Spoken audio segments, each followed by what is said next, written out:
Bonjour à tous pour cet épisode 10 un peu spécial, puisque vous allez pouvoir voir mes réactions à l'épisode en direct. Bon, je vais peut-être faire des avances rapides, mais voilà. Vous verrez en gros ce que je pense au fur et à mesure de l'épisode. C'est parti.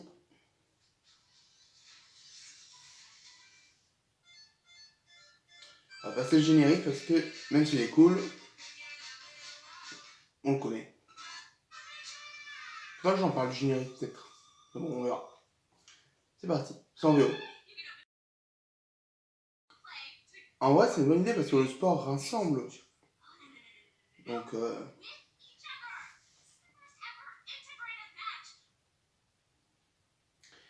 non, c'est une bonne idée. Ils organisent un match de maïs-ball entre monstres et humains. Et Star va montrer à Krapotoro qu'ils peuvent cohabiter. Non, mais c'est sympa.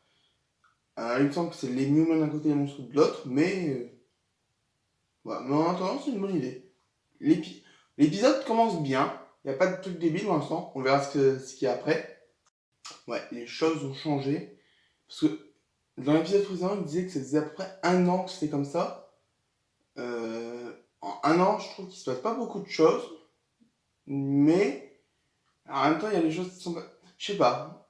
Mais oui, doit faire un an, donc ça fait un an qu'ils ne sont pas vus peut-être. Je sais pas.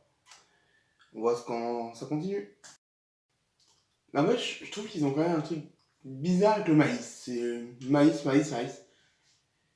Dans la première saison, j'avais pas vu que c'était autant que ça, dans la première saison, mais après, c'est vraiment, ils sont focalisés sur le maïs. Et j'aime bien la Krabotoro qui essaye de me donner un peu de cohérence, c'est comment je m'en retrouver. Ça va être une explication débile, je le sens. Je trouve que les enfants de Krabotoro, ils sont très bien utilisés à chaque fois. Là, on les voit vraiment grandir. On voit vraiment que c'est ses enfants. Enfin, c'est Ludo qui lui a offert en vrai, mais on voit que c'est la même espèce, enfin. Par contre, il n'y a toujours que Katrina qui parle. C'est incroyable. Mais voilà, l'explication est logique, je trouve. C'est ça qui est génial. C'est con, mais c'est logique. Là, j'adhère. C'est Kelly et Marco qui commentent. Kelly est à fond. C'est du grand Kelly. D'ailleurs, je me pose une question. Kelly, monstre ou pas en fait? Parce que Newman, c'est un peu humain, donc c'est pas un monstre. Mais les Woolots, monstre ou pas? Et ce que j'aime bien, c'est on assume que ce sport est totalement inventé. Il y a de la natation, il y a du baseball, il y a du rugby, c'est n'importe quoi. Mais on l'assume avec un livre gros comme ça. J'aime pas le sport en général, mais je pense que ça peut faire rire là. Honnêtement, je suis pas mal. L'épisode commence bien. Ah, et surtout, ils ont rebondi sur la lune de sang. Ça, c'est génial. On l'a pris en compte. Et le truc d'avancer entre Marco et Kelly, la lune de sang, parfait. En fait, j'adore qu'on ait mis Marco en commentateur qui connaît aucune règle de base. Ça fait un an quasiment qu'il a une uni, voire plus du coup, vu qu'il était à la fin au début de la saison 3. Et il a toujours pas appris les règles. Tu tardes un peu, Marco, non? C'est un sport qui a l'air commun pourtant. Il commence à choisir les équipes.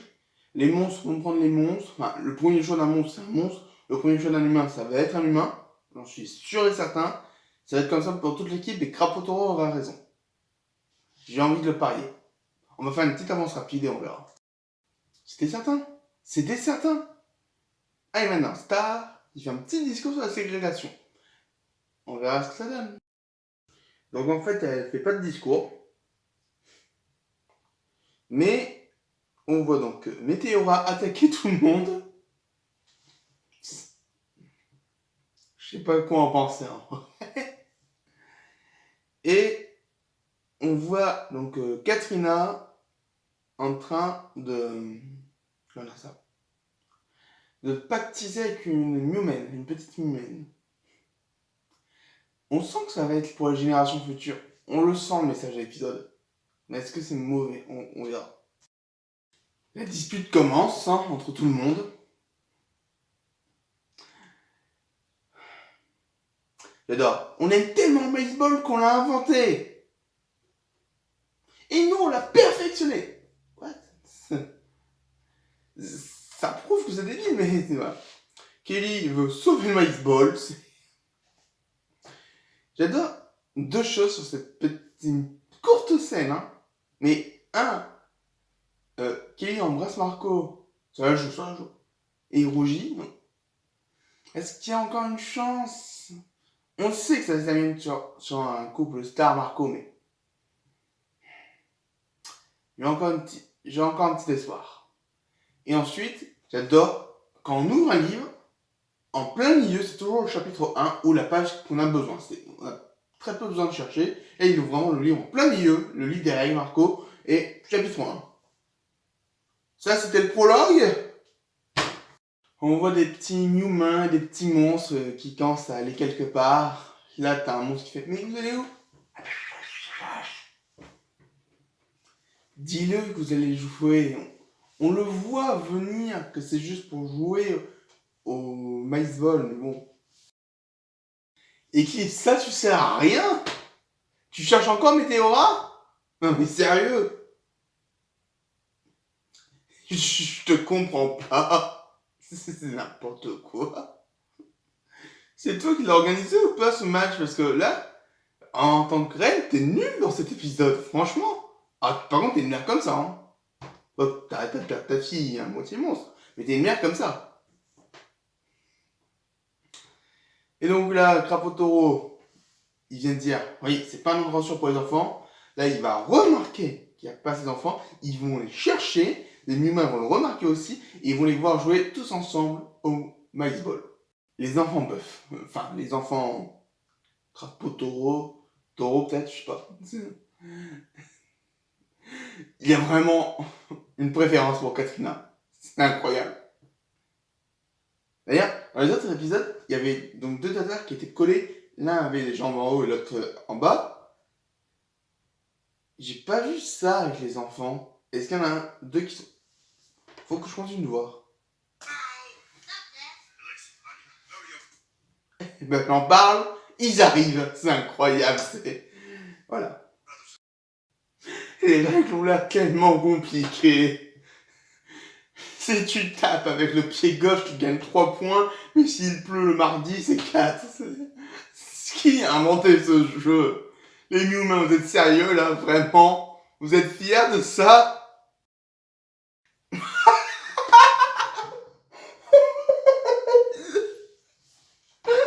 Règle numéro 23, donc c'est seulement la 23e pour tout le livre. Pas de dédicace aux ex sur le bord du terrain. C'est tellement débile. C'est du débile jouissif. On voit tous les trucs bizarres de ce match. Ils font une attaque en course en sac, puis en relais, puis en relais. C'est n'importe quoi. Où tu trouves tout ça dans un match? C'est génial. C'est du débile, mais vraiment joué. Évidemment, c'est l'équipe de Katrina qui gagne. Et surtout, il gagne 15 points parce qu'elle devait l'envoyer dans un truc genre un autre Quidditch. En fait, on récupère, mais ça donne des points. Même Marco abandonne les règles. Faites un épisode entier, c'est juste un match. Et vous faites n'importe quoi, c'est ça du débile complètement assumé. D'accord pour ce débile-là, d'accord. Alors en fait, non, Katrina n'a pas gagné. Mais bon, voilà, c'est compliqué. Mais vraiment, c'est pas mal, c'est parce qu'on peut pas toujours gagner, donc c'est une bonne idée de fin au final. Et j'aime bien quand ça redégénère très vite entre les parents. Mais bon, c'est comme ça. Les monstres restent immunis. Au final, cet épisode est très bien. Franchement, c'est très sympa. C'est du débile assumé, comme je l'ai dit, mais ça va quelque part. On sent venir la morale, c'est les enfants qui résolvent tout, mais voilà. C'est un très bon segment. De retour pour la leçon de Météora. Je sais pas ce qu'ils apprennent, j'ai l'impression qu'ils apprennent une langue, mais c'est bizarre. Et t'as Jana qui arrive. Jana, t'as déménagé au château ou ils apprennent à parler le pigeon? On va revoir les pigeons? Yeah! Et Jana qui fait du babysitting? Ouais! Ta star pour le babysitting! Pas Jana! On voit que Météora n'aime pas Marco. C'est débile, mais ça marche. Et qui peut en vouloir de pas aimer Marco? T'avais l'air amoureuse de lui, Jana. Je comprends pas ce personnage. Ouais, je reconnais bien la Jana, c'est... Si t'es pas là, je prends le double en déplacement d'heure. Tu as la chance, parce que je pense que pour toi c'est une chance, de pouvoir garder un bébé monstre. Ouais, que le babysitting commence, comme ils disent.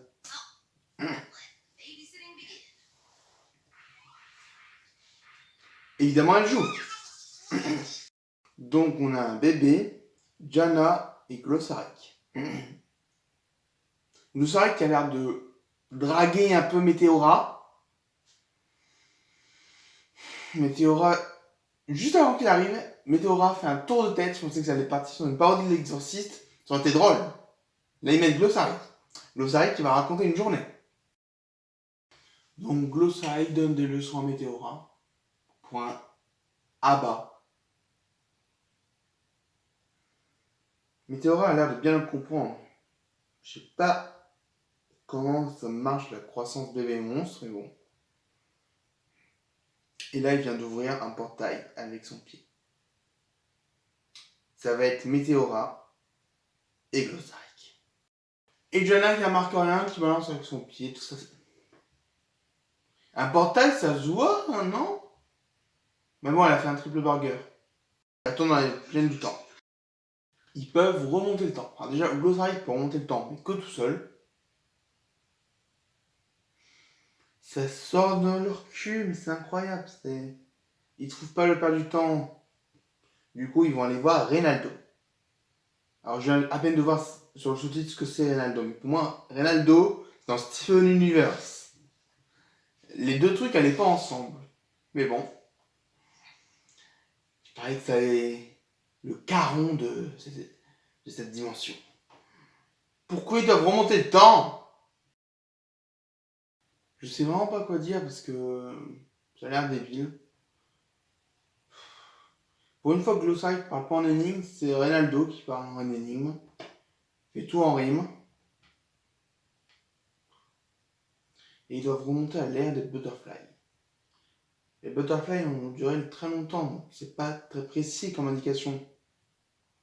C'est comme si moi actuellement je disais j'aimerais remonter à l'ère où Louis XIV régnait. Il a régné plus de 60 ans. C'est pas possible d'être plus précis. C'est Glossaric qui a créé la commission magique. Et apparemment, ils ont enlevé Reynaldo parce qu'il faisait des énigmes. Cette commission magique, j'aimerais vraiment en savoir un peu plus parce que pourquoi telle ou telle personne, pourquoi Moon en fait partie de la commission magique, et pas d'autres rois ou reines, parce qu'il y a d'autres rois et reines, genre les Spider-Light. Est-ce que Moon est vraiment la supra-reine, enfin était la supra-reine? Est-ce que Météora fait partie de la... Est-ce que Eclipsa plutôt fait partie de la commission magique? Pourquoi Space-Time il fait partie et pas Father-Time? Pourquoi? Cette commission magique Le concept peut être bien, mais comment il l'arrange, c'est... Bon, au moins il garde tout le temps les mêmes personnes, mais bon. Pourquoi ils ont mis le chevalier chèvre? Chancelier chèvre. Reynaldo est le fils de Glossaric. Comment c'est possible? Reynaldo est une girafe. Glossaric fait cette taille-là. Reynaldo fait la taille de là où je suis, sous un toit, et encore, je suis pas sûr. Il a couché avec Globgore, Glossaric, ou... Qu'est-ce qui se passe? C'est quoi ce délire? Ça ne sera pas... On va pas en reparler, je suis sûr. Oh. Ils sont remontés trop loin dans le temps, donc avant l'ère des Butterfly, pas du coup. Star, c'est toujours une butterfly ou pas? Bon. Et il rencontre les premiers Mewlin. Il refait exactement le truc de la Mew dépendance là en expliquant. Il donne la première baguette magique avec le hocher de Météora en mettant un bébé licorne de l'eau au crocodile dedans. Donc c'est Glossary qui fait tout ça. Je reviens après sur le temps. Et il leur dit arrêtez-vous près de la souche pour revenir sur l'épisode de la souche. What? Quoi?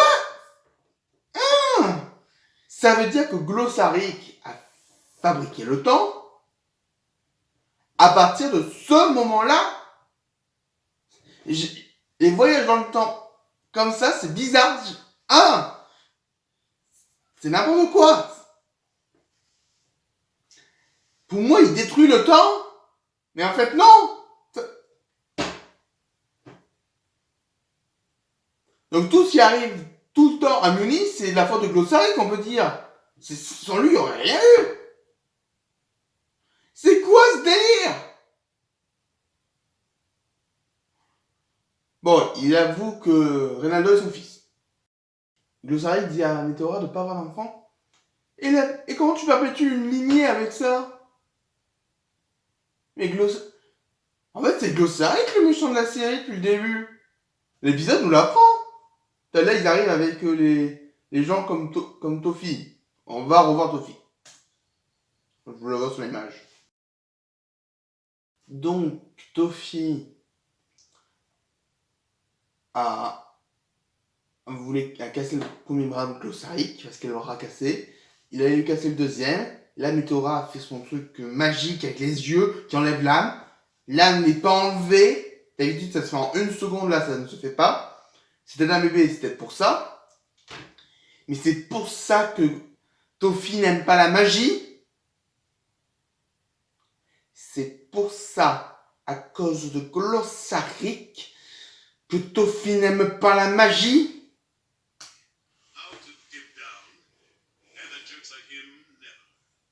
Et les deux leçons, c'est comment on dit là-bas ou à-bas. Et que les imbéciles n'apprennent jamais. Juste pour ça. Météora revient. Eclipsa revient.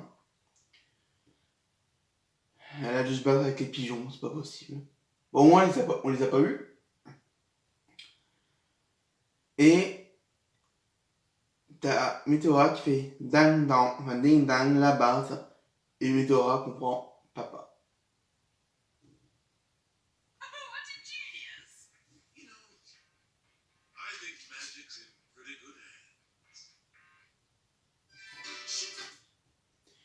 Et c'était juste pour dire que la magie a été entre de bonnes mains. Glossary, tu es le méchant, c'est à cause de toi tout ce qu'il y a. On va en reparler du fils de Glossary. On va savoir comment il a pu l'avoir. On va en parler des pouvoirs de Météora. Il va y avoir un autre voyage dans le temps, vu que c'est possible apparemment. C'est n'importe quoi cet épisode.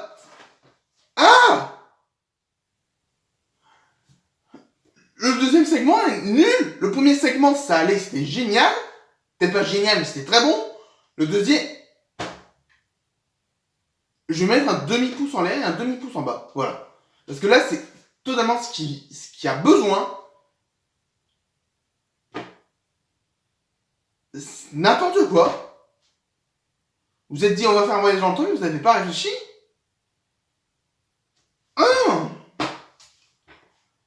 Bon. On va demander à Conseil des 4 ce qu'il en a pensé.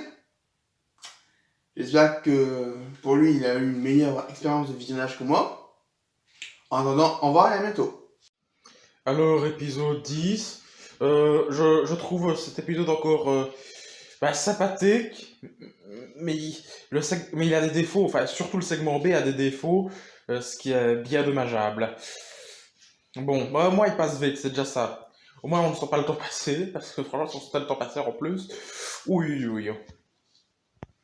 Bon, sinon, le segment A est très intéressant, notamment parce que, même si c'est dommage de faire se retrouver Star et Crapotero aussi vite alors que leur passement était différent, pas aussi vite.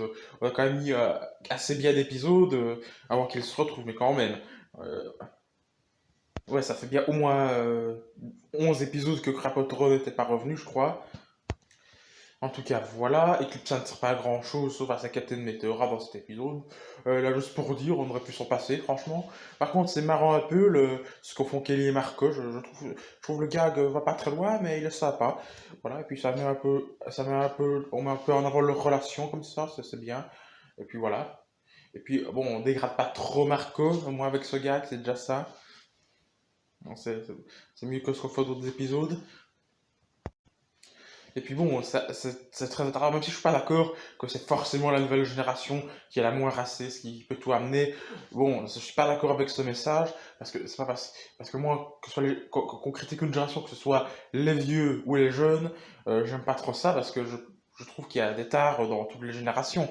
Mais, ok, montrer que l'avenir a de l'espoir quelque part, je trouve ça intéressant tout de même.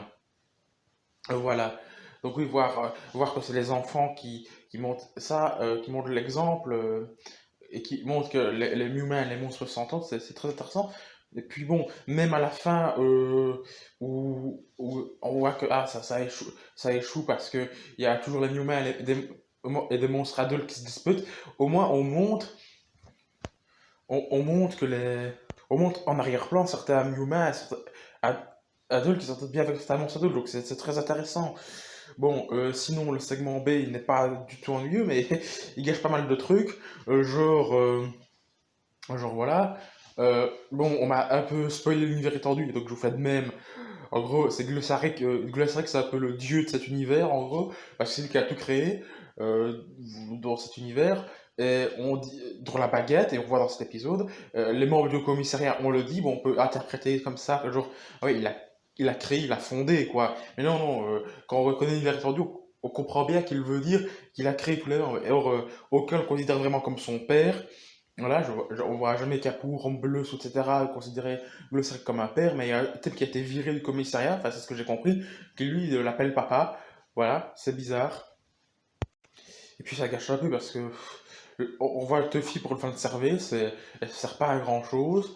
Bon, on a un début d'explication sur la backstory de l'histoire de Muni, des colons Newman. Bon, on m'a dit dans l'univers étendu en fait que c'était des humains venant de la Terre. Je sais pas si ça a été sera dit dans la série, mais bon, c'est pas si important. Et qui ont muté pour devenir les humains. Et, donc on a l'explication de comment la baguette est venue, et voilà, et comment ils ont décidé de conquérir. On a même le rappel de la souche. Par contre, je comprends. Par contre, donc ça veut dire que c'était pas des mauvais bougres en fait, hein, quelque part juste des gens un peu starbés, c'est ce qui est vraiment dommage parce que l'épisode le segment de la multidépendance de la saison 1, c'est le meilleur segment de, de la saison 1, c'est peut-être même un des meilleurs segments de la série jusque-là, mais là on le dégrade pas mal, hein, j'ai envie de dire. Voilà. Et en plus, les humains ont toujours été cons. En vrai, j'espère qu'on aura plus de discussions de cette backstory. Franchement, oui, je sais bien que dans toutes les mythologies, il y a un peu de conneries, genre Loki dans la mythologie nordique, ou même dans la mythologie grecque, ouais, c'est toujours parce que Zeus voulait faire zizi-pampan que tous les bordels arrivent. Mais tout de même, c'est pas parce que tous les mythologies sont débiles qu'il faut la vôtre aussi. Ça serait plus intéressant de faire une mythologie un peu plus sérieuse, même si votre série est un peu débile. Oh là là.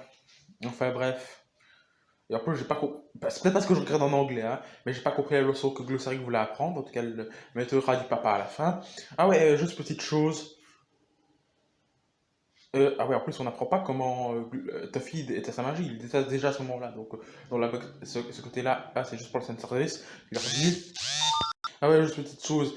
Jana, c'est un des persos que je préférais le plus, mais déjà, ce qu'elle faisait dans un épisode précédent, j'ai oublié quoi, ça m'a déplu. Alors là, qu'elle doit surveiller un enfant, qu'elle s'en bat les couilles.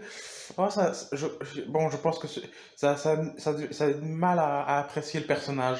Et j'ai l'impression que et je connais des gens qui n'aiment pas Jana, j'ai l'impression que ça va aggraver son cas. Enfin voilà. Bon, sinon, en route pour l'épisode 11.